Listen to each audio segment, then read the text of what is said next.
Hello दोस्तों, जैसे कि आपने ऑलरेडी थंबनेल देख चुके हैं, बिना देर किए सीधे अपना टॉपिक डिस्कशन करते हैं।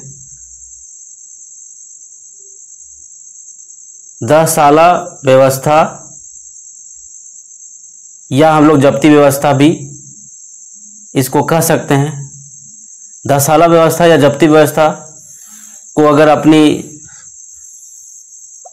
साधारण भाषा में समझने का प्रयास करें तो यह एक भू राजस्व प्रणाली थी, यानी कि भूमि पर टैक्स लेने का प्रणाली है।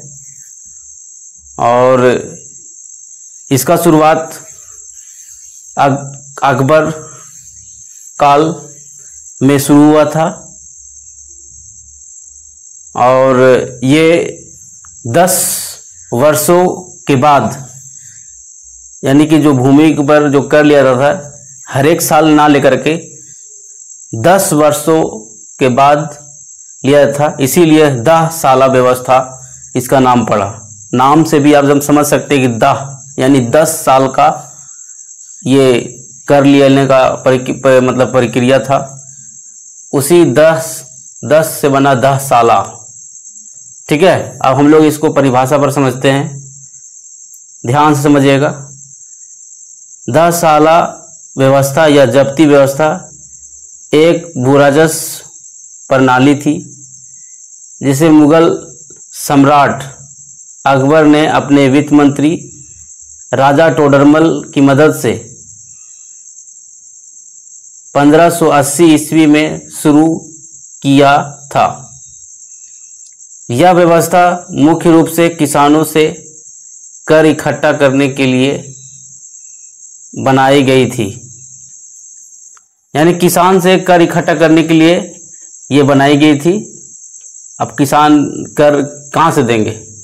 अपने ज़मीन से तो ही देंगे, ज़मीन पर जहाँ पे खेती करते थे। आगे बढ़ते हैं।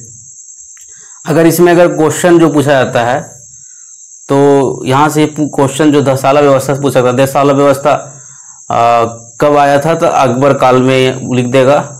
तो आपको यहाँ से ये वाला आपको क्लियर रखना पड़ेगा। अकबर कब इस 10 साला व्यवस्था लाए थे, तो अब से फिर ये वाला आप डेट याद रखिएगा, 1580 ईस्वी में लाए थे। ठीक है, 10 साला व्यवस्था पूछेगा कि ये क्यों लाए गए थे, तो बोलना कर इकट्ठा करने के लिए। ठीक है, कर इकट्ठा करने के लिए लाए थे। तो यहां से 3 क्वेश्चन आप बन सकता है। और ये भी पूछ सकता है कि जब आप इस सिलेबस में अकॉर्डिंग अगर आप कोई चीज को डिस्कशन आप समझ रहे हैं या आपका टॉपिक रिलेटेड है, तो यहाँ से क्वेश्चन ऑब्जेक्टिव के रूप में ये बन सकता है कि अकबर जब 10 साला व्यवस्था लाए थे तो उस समय यानी उसका वित्त मंत्री कौन थे, तो राजा, तो वित्त मंत्री कौन थे, राजा टोडरमल थे। ठीक है, तो ये आपका क्वेश्चन बन सकता है। चलिए अभी हम लोग नेक्स्ट टॉपिक की ओर चलते हैं, नेक्स्ट पॉइंट की ओर चलते हैं। नेक्स्ट पॉइंट है कि 10 साला व्यवस्था की मुख्य विशेषता। इसका मुख्य विशेषता के बारे में हम लोग समझेंगे। 10 साल के औसत पर आधारित, ये पहले बता दिए थे आपको कि 10 साल पर ये 10 साला व्यवस्था को कर के रूप में लिया जाता था। तो यही लिखा हुआ चीज 10 साल के औसत आधारित इस प्रणाली के तहत पिछले 10 सालों की फसलों के औसत उत्पादन और औसत कीमतों की गणना की जाती थी कि जैसे वहाँ पे कितना खेती हुआ है, कितना फसल उत्पादन हुआ है, उस हिसाब से वहाँ पे क्या किया जाता था, गणना किया जाता था, यानी कि उसको मिलाया जाता था। गणना मतलब वही चीज़ होता है कि मिलाना।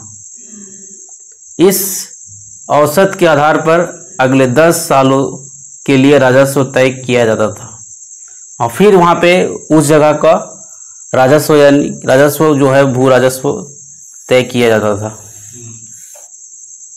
राज्य का हिस्सा औसत उपज के 1/3 हिस्से को राज्य के राजस्व के रूप में तय किया जाता था। यानी 1/3 मतलब जैसे आपको जैसे 60 आपका पास है, 60 का 1/3 कितना होगा? 20। कितना होगा? 20। तो आपको 20 उनको देना पड़ेगा, यानी जो सम्राट थे मुगल सम्राट अकबर, उनको देना पड़ेगा। और जो 40 है वो आपका हो जाएगा, आप उसमें मेहनत किए हैं, आपका लागत है, तो 40 आपका 20 सरकार 1/3 ले लेगा। यानी कि यहाँ पे 1/3 की बात हो रहा है। 1/3 मतलब 1/3 आपसे वसूल किया जाएगा। ठीक है, अगर 100 है तो 100 में आप उसका 1/3 करिएगा, तो 100 का 1/3 करिएगा तो कितना होगा? काटिए इसको, 33 पॉइंट कुछ आएगा। ठीक है, तो आप समझ सकते हैं। आगे बढ़ते हैं हम लोग।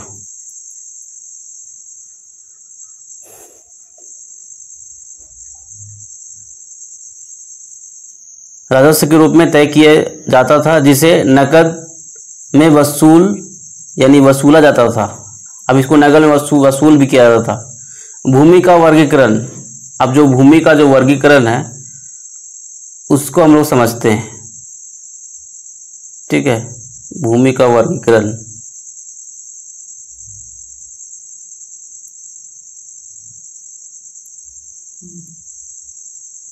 इसमें देखेंगे भूमि का वर्गीकरण। तो भूमि का वर्गीकरण की बात करेंगे तो यहाँ पे लिखा हुआ देखिए, भूमि का वर्गीकरण। ठीक है, आ जाते टॉपिक की ओर। जमीनी या जमीन को उसकी उपज के आधार पर 4 श्रेणी में बांटा जाता था। पहला पोलाज, पैरोती, चाचर और ये बंजर।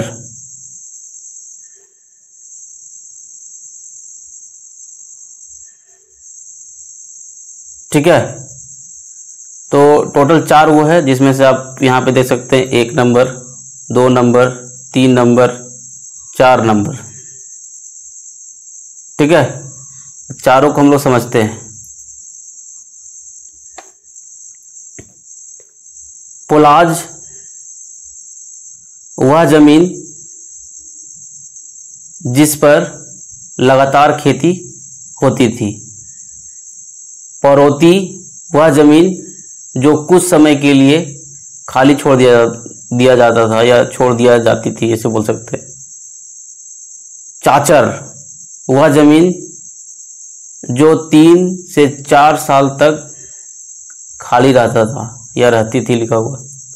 बंजर आप उससे परिचित होंगे। वह जमीन जिस पर 4 साल से अधिक समय तक खेती नहीं होती थी। 30 प्रकार का क्या था? जमीन का वर्गीकरण था। अब आगे बढ़ते हैं। इसमें राजस्व खंड, यानी कि ये है आपका राजस्व खंड। इसमें क्या चर्चा है? पूरे साम्राज्य को राजस्व खंड यानी कि दस्तूर है में विभाजित किया गया था, जहां हर खंड की फसलों और करों की दर अलग अलग थी। यानी 4 प्रकार के थे, तो उसके हिसाब से चारों का अलग अलग होगा। ठीक है, 4 प्रकार का है ना वर्गीकरण जमीन का। यही मापन, यानी सही मापन जो होगा, जमीन के सही मापन के लिए रस्सी की जगह लोहे की छल्ले से जुड़े बांस का इस्तेमाल शुरू किया गया, जिसे बांस का जरीद प्रणाली कहते हैं। तो जरीद प्रणाली कहाँ से लिया गया? तो बोलना 10 साला प्रणाली से लिया गया। उस समय अकबर कालीन शासन चल रहा था। ठीक है, आगे बढ़ते हैं हम लोग। यह प्रणाली मुगल साम्राज्य के कुछ ही हिस्सों में लागू थी, जिनमें मुल्तान, दिल्ली, इलाहाबाद, अवध, आगरा और लाहौर जैसे प्रमुख प्रांत शामिल थे। नेक्स्ट पॉइंट क्यों चलते हैं। इसका उद्देश्य राजस्व संग्रह को अधिक व्यवस्थित और पारदर्शी बनाना था। तो दोस्तों, आप यहाँ तक वीडियो में अगर संभवतः बने रहे तो आपको वीडियो में ज़्यादा हेल्पफुल है, आपको मददगार साबित हुआ है। तो इस वीडियो को लाइक कमेंट ज़रूर करें ताकि मेरा नेक्स्ट वीडियो फिर कुछ नया टॉपिक से रिलेटेड आए। चलिए दोस्तों, यहाँ तक जुड़ने के लिए आपको बहुत बहुत धन्यवाद। जय हिंद, जय भारत।